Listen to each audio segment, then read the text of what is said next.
Olá, irmãos da Igreja de Ribeirão. Prazer estar aqui com vocês, mesmo que virtualmente, mesmo que à distância. Mas temos esse recurso, né, para poder nos conectarmos mesmo estando de longe.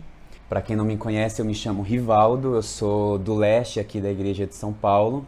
E eu quero já de antemão agradecer o convite aí do Leandro para poder compartilhar um pouco da minha fé com vocês. Espero ser usado muito por Deus para poder transmitir a mensagem que Ele queira transmitir, independente de em qual momento você esteja assistindo esse vídeo, onde você esteja, né? Porque sei que muitos de vocês não moram em Ribeirão, são da Igreja de Ribeirão, mas estão estudando aí, né? E aí nesse período de férias, alguns estão nas suas cidades, nas suas casas, mas independente de onde você esteja, eu espero que você esteja em comunhão com Deus primeiramente e com os nossos irmãos aí da sua igreja local e de outros locais também. Bom, gostaria de falar sobre um assunto que me instiga muito, me proporciona muitas reflexões por conta do que eu estudo, do que eu presencio, do que eu observo comigo mesmo e com outras pessoas. Eu sou psicólogo, a matéria-prima do psicólogo é estudar o comportamento humano, é estudar o funcionamento da mente, enfim. Eu gostaria de conversar aqui com vocês, de bater um papo sobre como que a gente é motivado a exibir esse ou aquele comportamento. Como nós somos motivados a sermos pessoas melhores, a sermos pessoas moralmente corretas. E não há dúvidas de que sermos pessoas moralmente corretas é indispensável para vivermos bem em comunidade.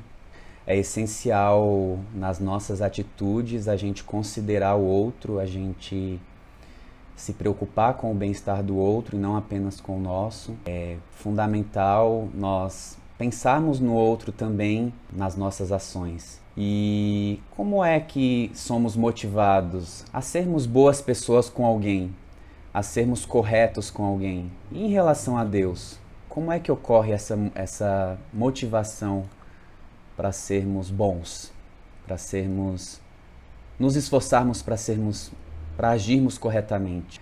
Existem duas maneiras que a nossa moralidade ela é desenvolvida. Existem duas motivações básicas para fazermos o que é certo em vez do errado, para escolhermos o bem em vez do mal. Uma é pelo medo de sermos castigados, de sermos punidos, o medo de nos darmos mal, o medo das consequências do que fazemos. A outra é pela conscientização do amor de outra pessoa por nós. Calma que eu vou explicar um pouco melhor. Quando somos pequenos, ali nos primeiros anos de vida, a criança ela pode ser cuidada, ela pode ser educada, ela pode ser criada nessas duas linhas que eu acabei de falar. Então, a criança ela pode desenvolver os comportamentos esperados pelos pais a partir de um medo de que esses pais vão castigá-la, de que esses pais vão puni-la. Em última instância, elas podem acabar se esforçando para ser bons filhos, por no fundo terem medo de perder o amor desses pais, terem medo de serem rejeitadas, abandonadas por esses pais. O clima na educação dessa criança é permeado por ameaça, então os pais às vezes soltam frases do tipo: se você não fizer do jeito que eu estou pedindo, você vai ver o que vai acontecer. Se você fizer tal coisa, olha, vai acontecer isso e isso com você.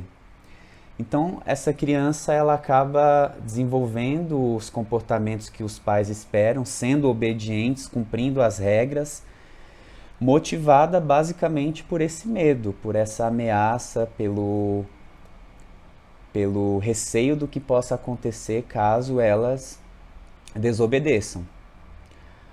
Uma outra forma de se criar os filhos, de se educar os filhos, que é bem diferente da primeira, é da seguinte maneira. A criança, ela, por mais que ela erre, por mais que ela cometa algum tipo de erro, ela sente que aquilo não afetou a maneira que os pais tratam ela. Os pais, eles vão lhe corrigir, vão estabelecer limites com a criança, vão dar consequências para as coisas que ela faz, mas a postura deles de aceitação, de afeto, de acolhimento, não muda em momento algum. Eles continuam tratando a criança como se o erro que ela cometeu não tivesse acontecido. E conforme o tempo vai passando, a criança ela vai se dando conta disso. Ela vai percebendo que, poxa, mesmo eu errando, mesmo eu aprontando, mesmo eu fazendo tal coisa, os meus pais, eles não mudam, eles continuam cuidando de mim da mesma forma. Eles me corrigem, mas a postura deles é uma aceitação ali que parece que não há nada que eu possa fazer, nada do que eu faça vai fazer eles deixarem de me aceitar e de me amar. E aí, de maneira não consciente, essa criança ela vai melhorando os comportamentos dela. Ela vai se tornando uma criança mais obediente, ela vai se tornando uma criança que vai manifestando os comportamentos tão esperados pelos pais. Uma criança educada, digamos assim, uma criança moralmente correta. Só que é bem diferente os dois tipos de educação. Para a criança, as consequências, a maneira que ela vai para a vida vai ser bem diferente se ela receber um tipo de educação que é pelo medo, do tipo, seja assim ou assado, senão você vai sofrer isso, isso e aquilo. Daquela criança que ela é criada, ela é educada por alguém que vai lhe dando as orientações e vai aos poucos lhe explicando o porquê das coisas. E quando essa criança erra, esses pais eles não ficam ameaçando, eles permanecem com uma atitude que é constante de acolhimento. O comportamento da criança não é forte o suficiente para afetar o comportamento dos pais em relação a ela.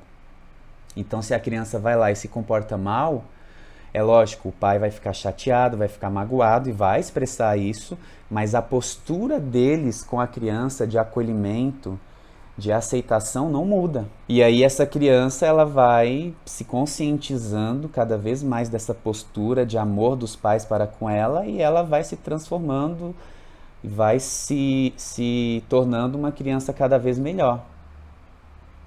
Essa primeira criança aqui, que foi criada sob ameaça, que foi criada numa atmosfera de medo, ela vai obedecer os pais, é como se ela pensasse, eu preciso obedecer, senão eu vou receber castigo, eu vou ser punida, senão algo de ruim vai me acontecer.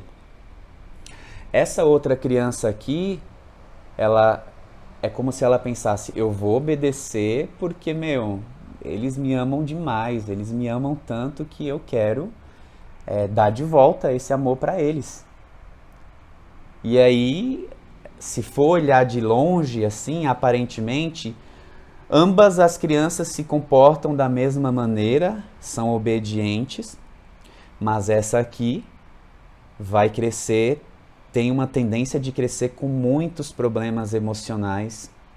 O psicológico dela vai ser repleto de medo, de um sentimento de culpa não saudável, de um sentimento de culpa que tem mais a ver com medo, que é um sentimento de culpa paralisante, que vai fazer ficar acuada diante da vida. Ela vai crescer insegura, vai crescer uma criança que rasa, superficial, que muitas vezes faz as coisas sem entender o porquê, mas faz. Submissa de forma doentia. Ela vai ter uma submissão no sentido de eu faço as coisas automaticamente porque é isso que eu fui ensinada a fazer, se eu não fizer algo de ruim vai me acontecer. Então ela cresce com diversos problemas psicológicos, com uma baixa autoestima muito forte. Já essa criança aqui, ela vai estar exibindo os mesmos comportamentos dessa outra criança, porém, psicologicamente, ela vai ser muito mais saudável. O psicológico dela é muito no sentido de uma leveza, ela vai ter mais responsabilidade. Quando ela errar, ela vai ter um sentimento de culpa, porém bem diferente dessa criança aqui. O sentimento de culpa dessa daqui vai ser um sentimento de culpa saudável. Vai ser um sentimento de culpa que vai causar movimento, no sentido de reparar o dano que ela causou. Porque o desenvolvimento da moralidade dela foi no sentido de, poxa, eu fiz algo que magoou alguém que me ama tanto, eu preciso consertar isso que eu fiz. Então, ela vai inclusive ter esse arrependimento verdadeiro, que é no sentido de reparar o dano que ela causou. Já essa outra criança aqui vai ser um sentimento de culpa paralisante, onde ela vai ficar se torturando, onde mesmo quando ela quebrar alguma regra, quando o pai ou a mãe, que representa a autoridade, não estiver vendo, ela vai fazer questão de arrumar recursos para se punir. E muitas vezes essa punição vai ser pelo próprio sentimento de culpa, ela vai ficar se martirizando, então vai ser uma culpa que não é saudável. Diferente dessa outra criança, que é uma culpa no sentido da responsabilização. Quando ela fizer algo errado, ela vai saber que ela é tão amada que ela não precisa se desesperar. E ela vai ter a consciência do amor dessa outra pessoa para com ela, que o movimento após ela fazer algo errado vai ser no sentido de consertar aquilo que ela fez. Vai ser no sentido construtivo, vai ser no sentido de oferecer algo. Então, essa criança aqui, ela vai crescer, o psicológico dela vai se desenvolver de uma maneira de muito mais profundidade, uma autoconfiança muito grande, uma autoestima elevadíssima, porque ela vai saber que o valor dela enquanto pessoa não está restrito aos comportamentos dela. Isso faz total diferença. Bom, vocês devem estar se perguntando, poxa, é uma pregação sobre criação de filhos? Sobre como criar as crianças? Eu vou tentar mostrar para vocês que, eu acho que vocês já devem estar sacando, que a nossa relação com Deus segue exatamente a mesma lógica. Nós podemos não pecar e fazermos o que é correto por medo do que possa nos acontecer, por medo de sermos punidos, e em última instância essa punição, esse medo tem a ver com ir para o inferno, mas a gente pode ter uma vida de dedicação e de obediência a Deus motivada por esse medo, como a primeira criança do exemplo que eu dei, ou a gente pode não pecar e se esforçar para fazer o que é certo, porque nós estamos totalmente conscientes do quanto Deus nos ama. E essa consciência desse amor incondicional nos provoca amor de volta. Nós conseguimos... o amor de Deus desperta amor em nós ao ponto de nós termos atitudes que vão na direção desse amor. E uma escritura que é bem básica, que fala sobre isso, está lá em 1 João 4, que fala que nós amamos porque Deus nos amou primeiro. O nosso amor é resultado de Ele ter nos amado primeiro.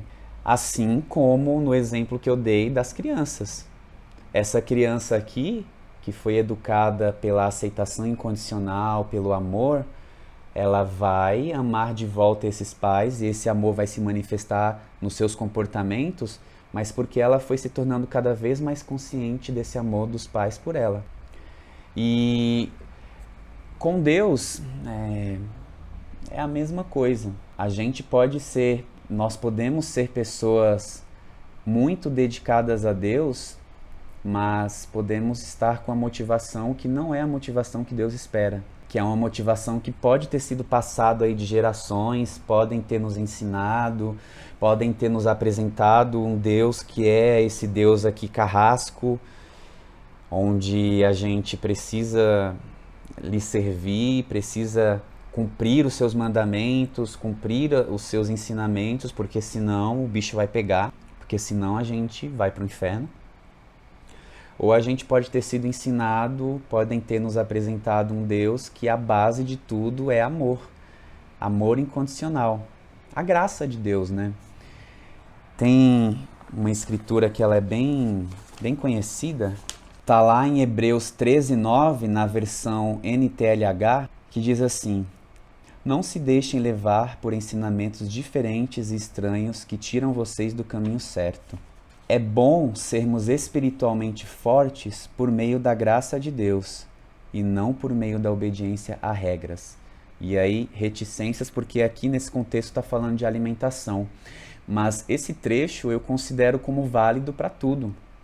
É bom sermos espiritualmente fortes por meio da graça de Deus e não por meio da obediência a regras. Sermos meros cumpridores de regras, aqueles que são totalmente certinhos, mas com a motivação errada, não é o que Deus deseja, não é, e na verdade, se formos olhar no todo, não somos pessoas realmente fortes, porque estamos cumprindo essas regras e obedecendo e fazendo tudo direitinho. Freud, que é o fundador da psicanálise, ele tem uma frase que ele dizia assim: como fica forte uma pessoa quando está segura de ser amada? Então, isso vai totalmente ao encontro do Evangelho, né? Como fica forte uma pessoa quando ela está segura de ser amada? Então, essa criança aqui, ela tem uma autoconfiança, ela tem uma força que é visível para a vida, porque ela está totalmente consciente de que ela pode ir para a vida e se ela der cabeçada, se ela, porventura, na fraqueza dela, fizer coisas erradas, isso não vai significar perda do amor dos pais. Então elas conseguem até arriscar mais na vida. Elas conseguem até ser crianças, ser adolescentes e adultos que são muito mais ousados na vida para conquistar coisas, enfim. Já essas daqui são totalmente recuadas, cheias de medo, são recolhidas porque elas foram criadas numa atmosfera onde errar não pode, se errar vai ter castigo.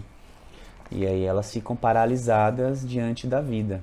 E se a gente for observar, a relação do ser humano com Deus antes de Cristo era muito baseada nesse tipo aqui de educação, né? Se a gente olha o Antigo Testamento e como as pessoas se relacionavam com Deus, era de uma forma permeada ali por um medo constante. Elas precisavam cumprir regras totalmente rígidas para aliviar a consequência dos pecados delas. Elas viviam ali numa corda bamba, ali, pisando em ovos, porque se pisasse fora da linha, elas seriam castigadas. Não existia graça. Infelizmente, mesmo hoje, quando nós estamos na nova aliança, que é pelo sangue de Cristo, muitos cristãos ainda vivem como se Cristo não tivesse existido. Muitos cristãos ainda vivem tentando salvar a si mesmos, ainda vivem achando que o que vai levá-las para o céu, o que vai fazer Deus estar do lado delas, o que vai livrá-las do inferno é a boa conduta moral delas. É elas não pisarem na bola, elas muitas vezes cumprirem os diversos deveres religiosos de forma rígida, como se fosse um checklist, faz isso, faz aquilo, faz aquilo, faz aquilo, e aí elas se sentem aliviadas porque no fundo elas acham que é isso que vai levá-las ao céu. E quando se tem uma motivação dessa, a gente está sendo tudo menos cristão. Porque a essência da fé cristã consiste em foi feito, está feito. O que vai nos livrar do inferno, o que vai nos levar para o céu é o sacrifício de Jesus. E não a nossa conduta moral. A nossa conduta moral, a nossa boa conduta moral deve vir como resultado dessa conscientização desse amor incondicional de Deus por nós. como no exemplo da segunda criança, no segundo tipo de criação que eu coloquei aqui no início. O que vai nos motivar a sermos obedientes, a sermos boas pessoas, a fazermos o que é correto, é já estarmos conscientes totalmente de que já somos aceitos e já está consumado. Cristo já fez o que precisava ser feito para Deus nos amar, para Deus nos aceitar, e não há nada que possa fazer para mudar isso. Quando a gente tem essa confiança, essa crença e a gente acredita de verdade nisso, vem uma leveza que para as pessoas mais controladoras e mais religiosas, elas começam a pensar, pô, então agora o pessoal vai fazer um monte de coisa errada, porque não, é como, pensem sempre no exemplo das duas crianças, é como o exemplo da segunda criança. Quando ela se conscientiza de que esse pai, essa mãe a ama e não há nada que ela possa fazer para que eles deixem de amá-la, isso não vai despertar nela a vontade de bater no pai, de fazer algo que vai machucar o pai, que vai magoar o pai. Muito pelo contrário. O movimento dela vai ser de querer agradar esse pai, de querer retribuir esse amor. Então, é como na escritura que eu li anteriormente, né?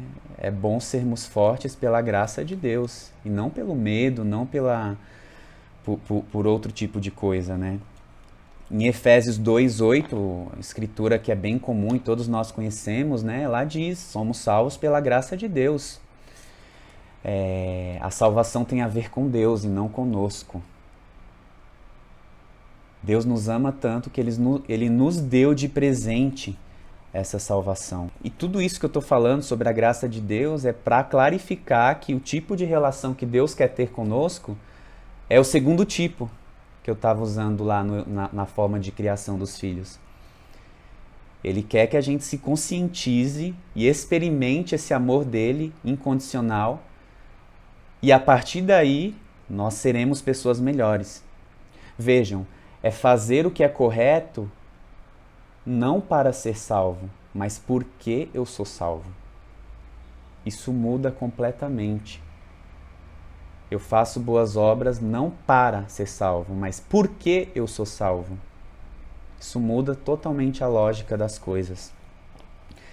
E Deus, Ele nos ama, Ele nos aceita e Ele não coloca condição.